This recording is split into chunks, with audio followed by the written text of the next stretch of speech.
समस्याओं का निदान आनंद मूर्ति जी अपने दर्शन में दे चुके हैं।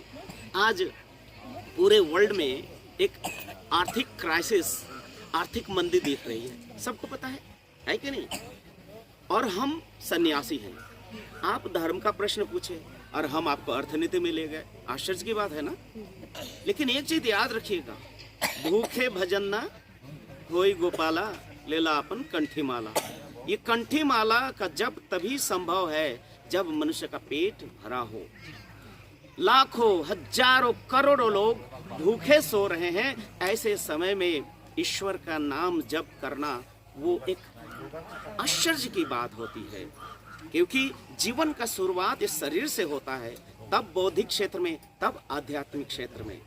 मनुष्य का गति है भौतिक, मानसिक और आध्यात्मिक। जागतिक, बौद्धिक और आध्यात्मिक तीनों क्षेत्र में एक समन्वय, ये संतुलन होना चाहिए।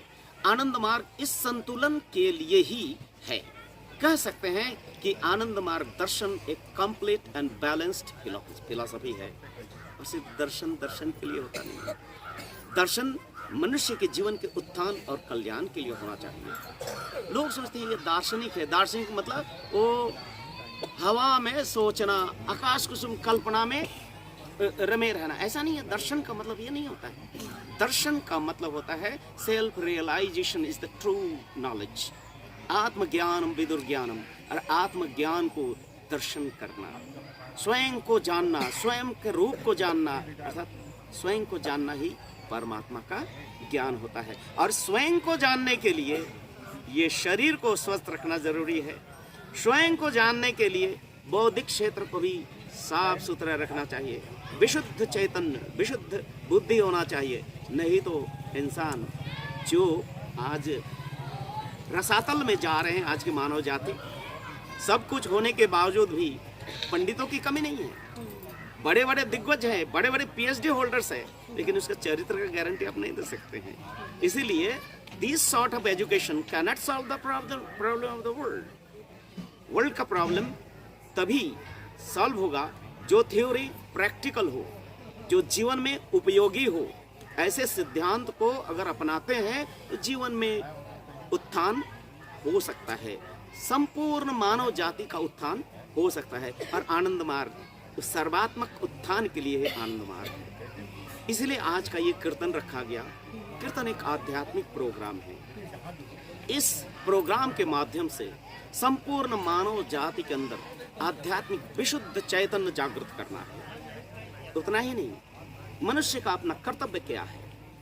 हर इंसान अपने अधिकारों के लिए लड़ाई धरना देते हैं, लेकिन अपने कर्तव्य के लिए भी कभी धरना दिया करो भाई, कि हम सबका क्या कर्तव्य है।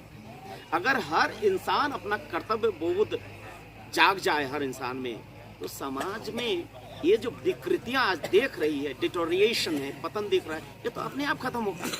तो आनंद मार्ग इस सेल्फ इंट्रोस्पेक्शन, अर्थात आदमी को ये सिखाता है कि तुम्हारा कर्तव्य समाज के प्रति क्या है, क्योंकि कर्तव्य निभाओगे तो अधिकार स्वतः आ जाएगा। आनंद मार्ग स्वयं की सुरक्षा के बारे में नहीं सोचता। आनंद मार्ग सोचता है कि समाज का सुरक्षा दो, सबके सुरक्षा में तुम्हारी सुरक्षा है। हम उन पूंजीपतियों के थॉट्स में नहीं है। एक हमारे कुछ ही दिन पहले वो गुजर गए हैं, बहुत बड़े वित्त मंत्री थे। उनका कहना है, अरे धनी लोगों के पास जब पैसा नहीं रहेगा तो गरीबों को देगा क्या। उनके मन में ये बैठा हुआ है कि धनी धनी ही रहेगा और गरीब गरीब रहेगा और जिंदगी भर भीख मांगते रहेगा। लेकिन आनंद मार्ग ये नहीं चाहता। आनंद मार्ग ये चाहता है कि सबके पास इतना संपत्ति हो जो सुखी जिंदगी जिए। ये बताइए तो, एक आदमी को जीने के लिए 5 मंजिला बिल्डिंग चाहिए क्या? एक आदमी को जीने के लिए 6000 करोड़ का बिल्डिंग बनाना जरूरी होता है क्या? मनुष्य का जरूरत बहुत ही मिनिमम है। भोजन, वस्त्र, आवास और चिकित्सा। आप कितना रोटी खाते हैं? 2, 3, 4।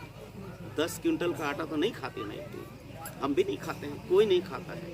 लेकिन 10 क्विंटल अगर जमा करके रख लेना, 100 क्विंटल अपने लिए जमा करके रख लेना, ये एक सामाजिक अपराध है जो आज के पूंजीवादी व्यवस्था में हो रहा है। एक group of people, they are hoarding lot of people, lot of property assets आज दुनिया के 324 लोग दुनिया के 80% संपदा को अपने पॉकेट में डाल के रख लिया है, और 20% लोग, सॉरी, ये जो 8 अरब लोग 20% संपदा के पीछे कुत्ते की तरह दौड़ रहे हैं, उनको दौड़ाया जा रहा है। एक अव्यवस्था। आनंद मार्ग इस व्यवस्था को हटाकर एक नया व्यवस्था देना चाहता है। समाज अर्थनैतिक एक क्रांति लाना चाहता है, जिसमें हर इंसान के शरीर में वस्त्र रहेगा। शिक्षा के लिए उसको सोचना नहीं पड़ेगा कि मेरा बेटा पढ़ेगा कहाँ। आज जो गवर्नमेंट स्कूल का दयनीय स्थिति किसने बनाया? ये तथाकथित ये जो ऊपर में बैठे हुए समाज के नेतागण, इनका एक करतूत है। ये चाहे तो स्कूल को अच्छा बना सकता है, और सभी बच्चे, मैं खुद गवर्नमेंट स्कूल में पढ़ा, टेक्स्ट बुक पढ़ के हमें कोई हेल्प की जरूरत नहीं है। आज जो पढ़ा हूँ अभी भी याद है। तो पहले की पढ़ाई अलग थी, आज की पढ़ाई कमर्शियल है। ना आज वो टीचर रहे, ना आज वो स्टूडेंट रहे, सब रोबोट है। ठीक है, आनंद मार्ग इस रोबोट कल्चर से उठाकर मनुष्य को ट्रू ह्यूमन बनाने का एक कल्चर अडॉप्ट किया है। यहीं पर कुछ दिन के बाद देखेंगे, ये हमारे स्वामी जी सुविधान जी यहाँ पर और स्कूल है। वर्ल्ड में मैंने कहा आपको 186 कंट्रीज में हमारे हजारों तादाद में स्कूल्स हैं। और जानते हैं स्कूल क्यों है? वो पैसा कमाने के लिए नहीं, वो साधु बाबा रोटी रोजी के लिए वो स्कूल नहीं खोल रहे हैं, क्योंकि हम भारतवासी जो विश्व गुरु रहे हैं शिक्षा के क्षेत्र में, वर्ल्ड का पहला यूनिवर्सिटी विश्व गुरुकुल कहाँ था? तक्षशिला। और दूसरा कहाँ? नालंदा। कहाँ? भारतवर्ष में था ना। जिस समय यूरोप में एजुकेशन नाम का कोई चीज नहीं था, जिस समय यूरोप के लोग नग्न घुमा करते थे, उस समय यहाँ पर विश्वविद्यालय हुआ करता था। गुरुकुल जिसे कहते हैं, विश्वविद्यालय, यूनिवर्सिटी नहीं, गुरुकुल। उस गुरुकुल व्यवस्था में क्या नहीं थे भाई? हर तरह के एजुकेशन थे। आध्यात्मिक एजुकेशन मुख्य थे, साथ साथ सामाजिक हुआ, अर्थनैतिक हुआ, शल्य चिकित्सा हुआ, धनुर्विद्या, आयुर्विज्ञान, सारी चीज तो थे। खत्म किसने किया? एक वर्ल्ड के जो ब्रिटिश लोग को खत्म किया। जितने भी इन्वेडर्स आए हमारे संस्कृति को खत्म किए। आज हमारे बच्चे देखिए किस तरह के कल्चर में पल रहे हैं। ठीक है, एक विकृत मानसिकता, एक विकृत संस्कृति में हम पल रहे हैं, और हम अपने बच्चे को सिखाते हैं बहुत अच्छा बनाएंगे, अच्छे स्कूल में देंगे। वो क्या सिखा रहा है? एक किताब पढ़ा के रोबोट बना देता है, उसके बाद वो जिंदगी में अपने पैर पे खड़ा हो भी पाएगा कि नहीं, उसे कोई गारंटी नहीं। आनंद मार्ग ऐसा शिक्षा पद्धति वो चाहता है और उसको इनकलकेट किया है। गुरुकुल व्यवस्था आनंद मार्ग ने पूरे वर्ल्ड में फैला है जाल इसका, और हम उसका सफलता फ्रूट्स जो है वो मिल भी रहा है। वो क्या चाहता है? आनंद मार्ग ये नहीं चाहता है कि आज सब लोग बस ढोल मजीरा लेके हरे कीर्तन ही गाए। आनंद मार्ग ये भी नहीं चाहता है कि पाश्चात्य जो साइंस है उसको अवॉइड करें। आनंद मार्ग कहता है there should be happy blending between extroversive जो टेक्निक है, जो वेस्टर्न जो टेक्नोलॉजी है, और इंट्रोवर्सिव इंडियन जो फिलॉसफी है, आध्यात्मिक दर्शन है, दोनों को हैप्पी ब्लेंडिंग होना चाहिए। दोनों का हैप्पी ब्लेंडिंग ही मानव जाति को सर्वात्मक उत्थान कर सकता है। एक तरफ इंसान साधना करेगा, साध्यान के बाद अपने आत्म संयम, अपने वृत्ति, अपने मन पे कंट्रोल करेगा, अपने अंदर में जो दैवीय शक्ति छुपा है उस शक्ति को जागृत करेगा, फिर उस शक्ति को संपूर्ण जगत के कल्याण के लिए यूज करेगा। वो जो आध्यात्मिक शक्ति सिर्फ पोंगा पंडितों के दिमाग में नहीं है, तथाकथित ब्राह्मणों के या विप्रों के में नहीं है, सन्यासियों के बीच में नहीं है। वो सामर्थ्य तो इस छोटे छोटे बच्चे हर जन जन में है। उस सामर्थ्य को जागृत करना है, आध्यात्मिक शक्ति को जागृत करना है साधना के माध्यम से बस। और साथ साथ वैसा एजुकेशन दे जिस एजुकेशन से सा विद्या ज्या विमुक्ते, विद्या वही है जो मनुष्य को त्रिविध बंधन से मुक्ति देता हो, विशेष रूप में मुक्ति देता हो, वो भौतिक हो, मानसिक हो या आध्यात्मिक हो। इस तरह एजुकेशन आनंद मार्ग हर स्कूल में, यहाँ कुछ दिन के बाद स्कूल हम लोग खोलने जा रहे हैं। ठीक है, और आज आपके माध्यम से संपूर्ण समाज को संपूर्ण समाज को ये बताना चाहते हैं, मनुष्य तुम विश्व पिता के संतान हो। मनुष्य को कह रहा हूं, ना मैं हिंदू मुसलमान सिख ईसाई किसी को नहीं कह रहा हूं। मैं ये कह रहा हूं, शृणन्तु विश्वे अमृतस्य पुत्रम। इस सृष्टि जगत में जितने भी मनुष्य हैं सभी हम अमृत के पुत्र हैं। अमृत मतलब उस आनंद स्वरूप परम ब्रह्म के पुत्र हैं। तो ये ना समझ लेना कि मनुष्य ही उनके पुत्र और संतान है, नहीं। आनंद मूर्ति जी कहते हैं, लता गुल्म पशु पक्षी सब उन्हीं के सृष्टि है, उन्हीं के संतान है। मनुष्य बुद्धि में सर्वश्रेष्ठ है और इस बुद्धि का सर्वश्रेष्ठता तभी प्रतिष्ठित होता है जब संपूर्ण जगत में उत्थान और कल्याण के लिए इस बुद्धि का उपयोग हो।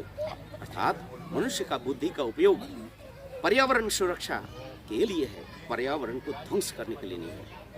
मनुष्य का बुद्धि पशु जगत को, प्राणी जगत को सुरक्षा देने के लिए है, न कि ध्वंस करने के लिए है। मनुष्य सिर्फ ऊंचे तबके के लोगों के लिए नहीं है, मनुष्य सबके उत्थान, सर्वात्मक उत्थान के लिए है। ये बोधि, ये ज्ञान सब तक पहुंचाना है, ये आध्यात्मिक ज्ञान सब तक पहुंचाना है, वो भी शिक्षा के माध्यम से, आनंद मार्ग शिक्षा के माध्यम से, गुरुकुल शिक्षा के माध्यम से।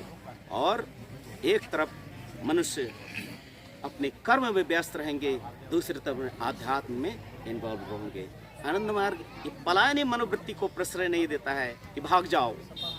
दुख हुआ, हमारे हर दिन फोन आता है, गुरुजी हम तो बड़ा फ्रस्ट्रेटेड है, अब सन्यासी बन जाए।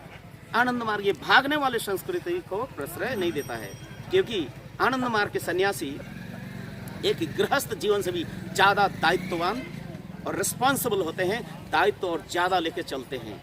क्यों? कि हमें समाज को सिखाना है कि ये समाज कर्तव्य निष्ठ लोगों के लिए है, हमें कर्तव्य करना है देश के लिए, समाज के लिए, संपूर्ण विश्व के लिए, वसुधैव कुटुंबकम के लिए। जनता को क्या संदेश देना चाहते हैं? संदेश यही देना चाहते हैं कि हे मनुष्य, अपने में भेदभाव मत रखो। जाति पाति के भेदभाव, दहेज प्रथा, ये जितनी कुरीतियां हैं, इसको खत्म करके इस सत्य मनुष्य, ट्रू इंसान, सही इंसान बनने का प्रयास करो, क्योंकि वही परमपिता भी चाहते हैं और तुम्हारे माता पिता सब चाहते हैं कि उनका बच्चा एक सही मनुष्य बने। और सही मनुष्य बन गया तो समझ गए, कहा जाता है कि total expression of humanity is divinity and total expression of divinity is godlihood. अर्थात संपूर्ण मानवता का विकास देवत्व है और देवत्व का पूर्ण विकास ब्रह्मत्व है। हर इंसान को ब्रह्म में प्रतिष्ठित होना है, ब्रह्म ज्ञान में प्रतिष्ठित होना है, ब्राह्मण बनना है। ब्राह्मण मतलब जनेऊधारी नहीं, ब्रह्म ज्ञानी बनना है और बन के संपूर्ण जगत को स्वर्ग बनाना है। मृत्यु के बाद स्वर्ग की कल्पना नहीं, जीते जागते इस धरती को स्वर्ग बनाना है, यही मैं चाहता हूँ सबसे। अभी तक गुरु आश्रम किस क्षेत्र में बना हुआ, किस क्षेत्र में बना हुआ है? किस क्षेत्र में? मैंने कहा 186 कंट्री। मैं भी अफ्रीकन कंटिनेंट में बहुत सारे कंट्रियों में गया, जैसे केनिया हुआ, उगांडा हुआ, रुवांडा हुआ, बुरुंडी हुआ, साउथ अफ्रीका हुआ, केप टाउन हुआ, कॉन्गो हुआ, ज़ैर हुआ, तंजानिया हुआ। ये सब जगह पे हमारा आनंद मार्ग आश्रम है। सब जगह स्कूल है, अनाथ आश्रम है। वर्ल्ड के जैसे एशिया में आपको इंडिया हुआ, हांगकांग हुआ, China, Korea, Mongolia, Vladivostok, Russia के जितने कंट्रीज है ये सारे हैं। फिर अरबिक कंट्रीज है, यूरोप में जितने भी यूरोपियन कंट्री है सब जगह पे है।